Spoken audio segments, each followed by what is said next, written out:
Mga kapuso, sakali pong makagat o makalmot ng hayop, may mga ospital kung saan libre ang pagpapabakuna kontra rabies. At ang PhilHealth may animal bite treatment package din. Yan at kung anong dapat gawin sa mga tao at hayop na meron ito sa pagtutok ni Von Aquino. Isang batang 2 taong gulang ang dinala sa San Lazaro Hospital dahil nakagat ng aso sa mukha, dibdib at batok. Ayon sa ina ng bata, alaga nila ang nakakagat sa biktima kagabi. Pagkita daw po ng classmate ng pamangkin ko, talagang nasa ilalim na po siya, nakadamba niya sa kanya yung aso. Alagang aso rin na nakakagat sa daliri ng senior citizen na si Virginia Presnilio noong Biyernes. Kabilang sila sa mga pasyenteng libreng binakunahan kontra rabies sa San Lazaro Hospital ngayong araw. Basta magdala lang po ng ID at mailapit sa medical social natin. Ayon sa pamunuan ng San Lazaro Hospital, mayroon naman sila mga available na anti-rabies vaccines para sa buong taon na tinatayang nasa 100,000 vials. Pero sakaling maubusan, nakahingi naman daw sila ng tulong sa Department of Health para sa dagdag na bakuna. Libre rin ang rabies vaccination sa RITM Muntinlupa at Amang Rodriguez Hospital sa Marikina. Maaari ring mag-inquire sa mga LGU para sa mga libreng bakuna kontra rabies. Ang PhilHealth naman may animal bite treatment package na 5,850 pesos. Sakop nito ang mga bakuna sa rabies at tetanus at local wound care. As of May 21, 13 na ang naitalang namatay sa rabies sa San Lazaro Hospital mula sa iba't ibang probinsya. Ayon sa doktor, ang pagkamatay, maiiwasan naman sana kung maagap na nagpabakuna ang mga pasyente. Dapat din anyang kumpletuhin ang 3 dose ng bakuna, makagat o makalmot man ang hayop. Pagka ganun po kasi kulang, so hindi po makakaproduce ng antibody ang katawan na sufficient para makakontra sa rabies. Obserbahan din daw ang hayop na kumagat o kumalmot sa pasyente. Kung mamatay ito sa loob ng 2 linggo, mataas ang tsansa na may rabies ito. Kabilang sa sintomas ng rabies ang lagnat, sakit ng ulo at kapag umabot na ang rabies virus sa utak, takot sa tubig at hangin. Usually, within 3 weeks to 3 months po ang incubation ng rabies o yung pagkakaroon ng sintomas. Pagka po kasi takot na po sa tubig at hangin ang pasyente, ibig sabihin po namamagana po yung utak ng pasyente dahil sa rabies.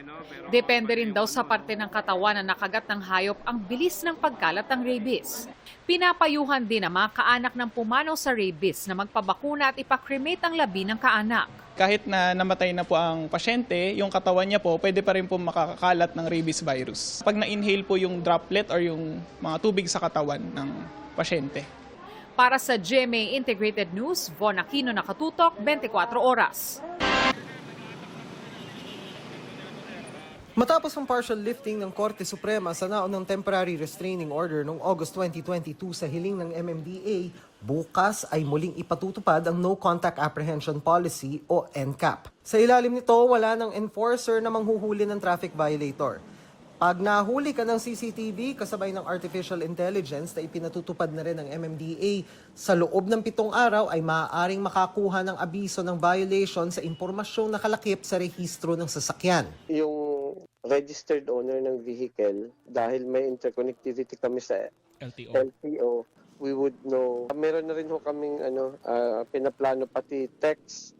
Pero iira lang ito sa mga pangunahing kalsada sa Metro Manila na saklaw ng MMDA at hindi ng mga LGU. Yan ang mga circumferential at radial roads gaya ng EDSA, C5, Commonwealth Avenue, Aurora Boulevard at Rojas Boulevard. Dahil din sa NCAP, i-realign ng mga traffic enforcers sa mga lugar na walang CCTV.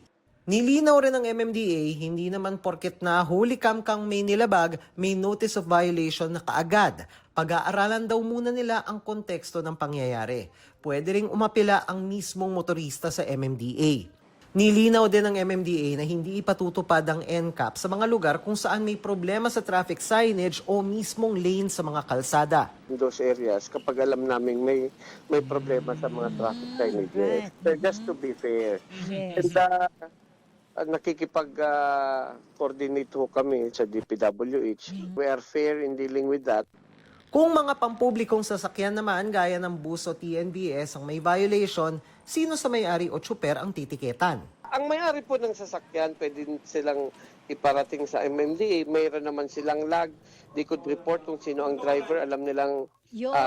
driver's license, even the bus operators, jeepney operators, they could send us the details. Kaya nga po, binibigyan namin sila ng 10 working days para may balik sa amin yung detalye.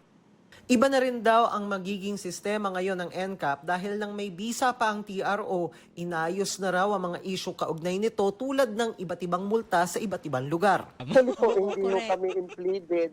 At ang mga nagreklamo ditong mga transport group, ang sinisigaw nila, gayahin nyo ang MMDA yung sistema.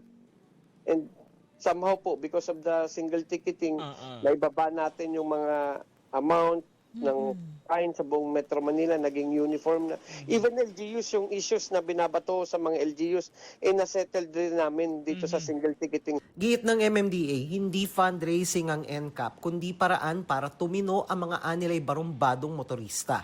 Pabor ako dyan, sir. Para tumino yung masasamang driver. Marami po ba yun? Madami. Mahirap po. Kagaya ngayon, kulang pasahero, mainit. Di pa nga ako nakabondre, ilan kuwang ko na, ikot, 3 na. Mahuli pa, wala na ipapakain sa mga pamilya. Para sa GMA Integrated News, Dano Tingkung ko, nakatutok, 24 oras.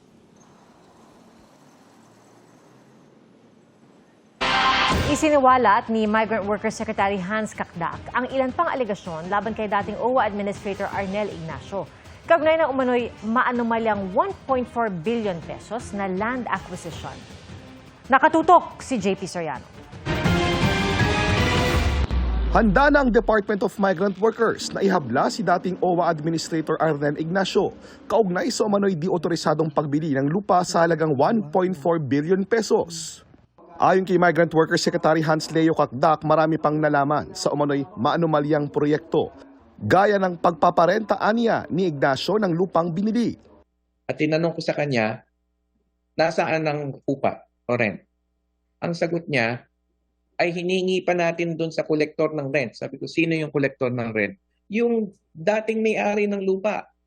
Sabi ko, bakit? Bakit yung dating may-ari ng lupa? Nauna nang sinabi ni Ignacio na dumaan sa Technical Working Group ang programang Halfway House o dormitoryo para sa mga OFW malapit sa NAIA Terminal 1. Taliwas sa naunang pahayag ni Kakdak na hindi raw nakonsulta ang board tungkol sa pagbili ng lupa na malinaw raw na paglabag sa OWA Charter. Yung technical working group was after the signing of the deed of sale. At nung nagulat ang technical working group sa board, after the signing of the deed of sale, na-establish na hindi dumaan sa board yung deed of sale. September 2024, pinirmahan umano ni Ignacio ang deed of absolute sale kaugnay sa lupa na nangyari sa parehong buwan. Sabi ni Kakdak, binago raw ni Ignacio ang nakalagay sa deed of sale na sa halip na magbebenta ng lupa ay OWA na ang magbabayad ng local transfer tax na 36 million pesos. Aniya, exempted ang OWA sa mga ganitong uri ng buwis. Sabi namin, anomalya yan, dapat i-produce yung ibalik yung pera na yan at agad naman binalik. But that's right after sinabihan namin. Isa pang inimbestigahan ng DMW, ang hindi raw pagbanggit ni Ignacio sa board nagigibain ang mahigit 50 condo units na nakatayo na sa biniling lupa na anyay labag din sa OWA Charter. Sinusubukan pa naming kunan ng bagong pahayag si Ignacio kaugnay sa mga sinabi ni Kakdak. Para sa GMA Integrated News, JP Soriano, nakatutok 24 oras. From bahay ni Kuya to bahay ni Michael. Isa ng certified homeowner ang XP-baby housemate na si Michael Sager.